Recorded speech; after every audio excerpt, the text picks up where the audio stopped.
Panorama group, जो सोचता है वो करता है। आपके अपने सपनों का आशियाना। नमस्कार, आप देख रहे हैं भारत लाइव। मैं वेद सिंह। सातों चरण का मतदान समाप्त हो चुका है और अब सबकी निगाहें जो हैं अब बस रिजल्ट पे टिकी हुई है। अब एक तरफ महागठबंधन की बात की जाए तो महागठबंधन जो है लगातार अभी भी 300 का आंकड़ा के लगभग का बात कह रहे हैं और वहीं दूसरी तरफ एनडीए की तरफ अभी भी 400 पार की बात कही जा रही है।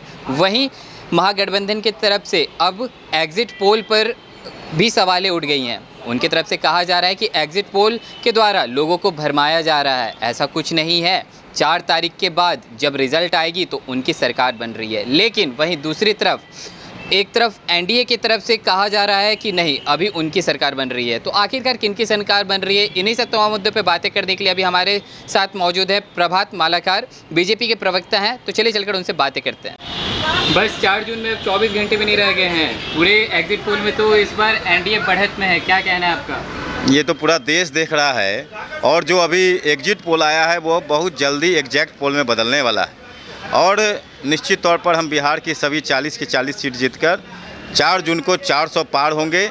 और यह 4 जून 400 पार में जो इस बार का सबसे बड़ा रोल जो रहा वो परम आदरणीय देश के यशस्वी प्रधानमंत्री नरेंद्र मोदी जी का रहा, जिन्होंने अभी तक ये लगभग 2.5 महीने में 206 जनसभाएं की, 27 रोड शो किया, 85 से ज़्यादा आप पत्रकारों से साक्षात्कार किया। उसका एक कहीं ना कहीं से इम्पैक्ट पड़ा कि जिसके कारण हमारे पन्ना प्रमुख तक लेके बूथ अध्यक्ष से लेके पन्ना प्रमुख और मंडल अध्यक्ष से लेके जिला अध्यक्ष और प्रदेश पदाधिकारी भी पूरी तरह से अति सक्रिय रहें। वैसा प्रधानमंत्री जिन्होंने आज तक मुख्यमंत्री और प्रधानमंत्री काल के 23 सालों के जीवन में 23 दिन की छुट्टी नहीं ली, तो उसका प्रेरणा हम लोगों के भारतीय जनता पार्टी और एनडीए के कार्यकर्ताओं के लिए एक महत्वपूर्ण रहा। और निश्चित तौर पर कल का दिन 4 जून एक भारत के इतिहास का एक नया सवेरा लिखेगा और गैर कांग्रेसी कोई पहली बार देश के तीसरे बार प्रधानमंत्री बनेंगे।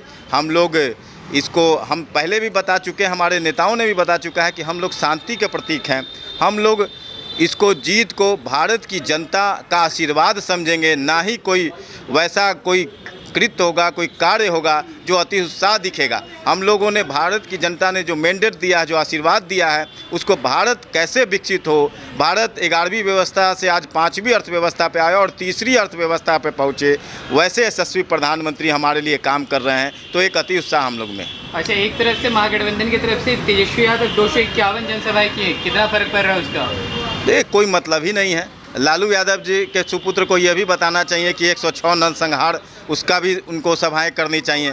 हज़ारों किडनैपिंग हुई, उसकी भी सभाएं करनी चाहिए। हज़ारों लूट हुई, हत्याएं हुई, उसका भी किडनैपिंग करना चाहिए। जब 90 से 2005 तक सरकार थी तो कितने लोगों को इन्होंने रोज़गार दिया, कितने लोगों को नौकरी दी। तो ये सिर्फ कुछ देने वाले नहीं हैं, लेने वाले हैं।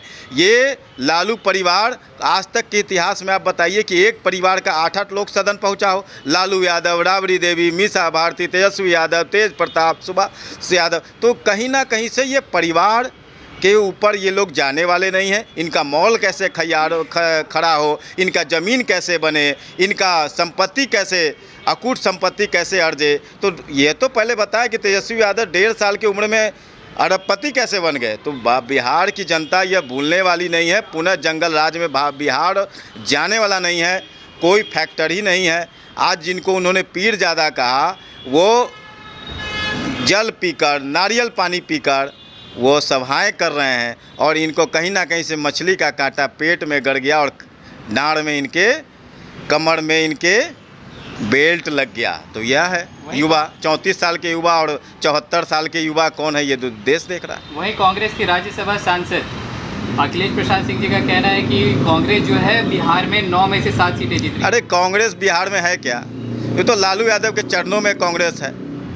कांग्रेस का कोई अस्तित्व नहीं बचा। राष्ट्रीय जनता दल, लालू परिवार और कांग्रेस अपने अस्तित्व की लड़ाई लड़ रहा है। इनका कोई जनाधार नहीं बचा है। आज बताइए कि आज जो ये इंडी गठबंधन है, पंजाब में कैसे हैं?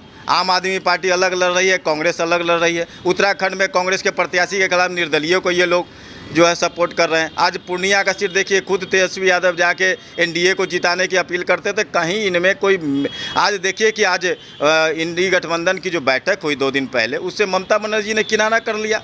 तो कहीं ना कहीं से ये बेमेल गठबंधन, बेमेल जोड़ी है, ना कोई नेता है, ना कोई नियति है, और ना ही कोई इनका नेतृत्व है। तो जैसे कि अभी आपने सुना कि प्रभात मालाकार बीजेपी प्रवक्ता ने क्या कहा कि इस बार उनकी सरकार बन रही है, और तो और जब ऐसी बातें जो अभी कही जा रही है महागठबंधन के द्वारा कि एग्जिट पोल के द्वारा भ्रमित किया जा रहा है, तो ये इनका कहना था कि एग्जिट पोल नहीं, एग्जैक्ट पोल के तौर पर ऐसा देखा जाएगा जब 4 जून को जब रिजल्ट सबके सामने आएगा। तो अब देखने वाली बात ये होगी कि एक तरफ महागठबंधन जो है वो 300 के लगभग का आंकड़ा कह रही है कि उनकी इस बार लोकसभा चुनाव में 300 के पार का आंकड़ा जो सीट जीत रहे हैं, वहीं दूसरी तरफ एनडीए की तरफ से 400 का आंकड़ा कहा जा रहा है। और तो और जो तमाम अभी एग्जिट पोल जो दिखा रहे हैं उसमें एनडीए की बहुमत साबित हो रही है, लेकिन असली में क्या कुछ नतीजा निकल कर आएगा वो तो हमें बस 24 घंटे का इंतज़ार है। 24 घंटे के बाद 4 जून को हमें पता चल ही जाएगा कि किनकी सरकार बन रही है। तब तक के लिए और भी ऐसे तमाम खबरों के साथ अपडेट के लिए बने रहें भारत लाइव के साथ, और अपनी प्रतिक्रियाओं को हमारे कमेंट बॉक्स में ज़रूर साझा करें। धन्यवाद। जो सोचता है वो करता है। अगर ये वीडियो पसंद आई और वह बिहार के राजनीति और बिहारियत से सरोकार रखेनी तो सब्सक्राइब बटन दबा के चैनल के सब्सक्राइब कर ली। ओजे एगो घंटी बा, ओकरा बटन दबा देला से कुल सटीक और मारक खबर रुआ मुफ्त में मिल जाई। अगर रुआ पत्रकारिता के हमनी के नया प्रयोग में सहयोग कर चाहतानी तो ज्वाइन बटन दबा दी। पेटीएम नंबर नोट कर ली 9386816700। धन्यवाद।